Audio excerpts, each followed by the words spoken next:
calcium est un minéral principalement connu pour son rôle dans la santé osseuse. En effet, tout le monde le sait, il est essentiel pour la formation et le maintien des os solides, ainsi que pour la santé des dents. Mais pas uniquement, c'est un oligo-élément fondamental du corps humain qui nous apporte de nombreux bienfaits. Je vais justement vous en parler dans cette vidéo en citant 6 bienfaits principaux du calcium qui le rendent aussi important. Le premier point dont on va parler, c'est le processus de coagulation sanguine qui, vous le savez, est essentiel pour arrêter les saignements lors d'une blessure avec une plaie. Eh bien, dans cette coagulation, il y a une cascade de réactions dans laquelle le calcium joue un rôle clé. Cette cascade aboutit à la formation d'un caillot sanguin qui est là pour arrêter le saignement. J'ai déjà fait une magie. Le deuxième bienfait évident, c'est le renforcement des os et des dents. Le calcium est un élément clé de la structure osseuse, contribuant à la solidité des os et des dents. Il aide à prévenir l'ostéoporose, qui est une pathologie caractérisée par une faible densité osseuse. Les apports en calcium doivent donc être suffisants tout au long de la vie, mais plus particulièrement dans les 20 premières années, où a lieu la croissance, et la constitution d'un capital osseux optimal est déterminante pour l'avenir. D'ailleurs, il est très souvent recommandé aux adolescents de consommer suffisamment de produits laitiers.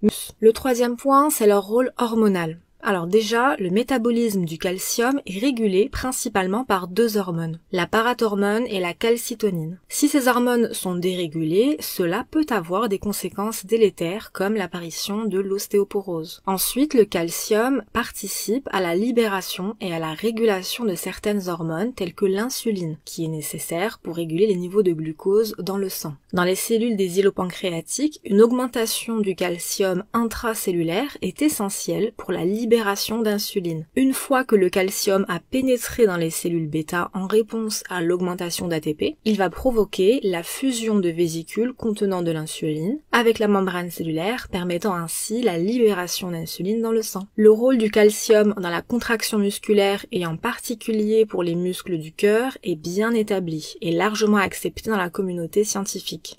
Le calcium est au centre du processus de contraction musculaire. Et du coup, avoir un bon stock de calcium évite d'avoir des crampes musculaires, tout comme le magnésium. On arrive maintenant à son rôle dans la régulation du rythme cardiaque, puisque le cœur est composé de cellules musculaires. Donc le muscle cardiaque doit se contracter comme tous les muscles de notre corps, afin d'assurer une circulation sanguine adéquate. Lorsque le cœur bat, il se contracte et se relâche de manière rythmique, pour pomper le sang dans tout le corps. Il y a des canaux calciques spéciaux dans ces cellules du myocarde qu'on appelle cardiomyocytes, qui permettent l'entrée du calcium dans ces cellules. Et comme on l'a vu juste avant, c'est lorsque le calcium pénètre dans les cellules qu'il peut y avoir cette contraction des fibres musculaires du cœur. C'est comme si le calcium donnait le signal aux cellules de se contracter. Sans un niveau adéquat de calcium, le cœur ne pourrait pas se contracter correctement et ne pourrait pas pomper efficacement le sang dans le corps. Dernier point, le calcium joue un rôle crucial dans la transmission nerveuse dans tout le corps. Déjà, il faut comprendre que la transmission nerveuse, c'est le processus par lequel les neurones communiquent entre eux pour pouvoir transmettre des signaux électriques et chimiques. Et bien tout comme les muscles, il est question ici aussi de potentiel d'action. Pour que les neurotransmetteurs puissent se déverser dans l'espace synaptique qui est ce petit espace entre les neurones, il faut que les canaux calciques s'ouvrent et que le calcium entre dans les neurones. L'entrée du calcium va libérer les neurotransmetteurs pour qu'ils puissent aller donner un signal aux autres neurones et donc permettre cette communication entre les neurones. Ce sont justement ces communications nerveuses qui nous permettent d'accomplir